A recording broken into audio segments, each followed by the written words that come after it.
नमस्कार प्रणाम, मैं हूं मुना और मेरे ब्लॉगिंग वीडियो में आप सभी का स्वागत है। डेली रूटीन के साथ मैं आप लोगों के पास आ चुका हूं।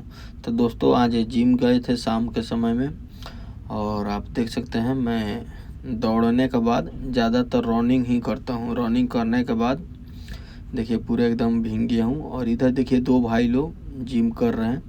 और जिम करने से ये फ़ायदा होता है कि चेहरा जो होता है एकदम फिटनेस जो होता है एकदम तंदुरुस्त रहता है।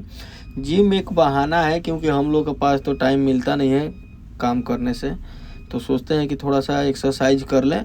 एक्सरसाइज करने का टाइम नहीं है तो इसीलिए ये जिम के माध्यम से एक्सरसाइज हो रहा है।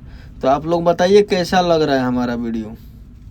आप लोग कमेंट करके बताइए कैसा लग रहा है। अगर वीडियो अच्छा लगे तो थोड़ा सा कमेंट करिए और हमें फॉलो भी करिए। फॉलो करिएगा तो आप हमसे जुड़े रहिएगा और जुड़े रहने से ये होता है कि आपका वीडियो मैं देखूंगा और मेरा वीडियो आप लोग देखेंगे, तो मैं आप लोग के वीडियो पर कमेंट करते रहूँगा। धन्यवाद, मिलते हैं नेक्स्ट वीडियो में।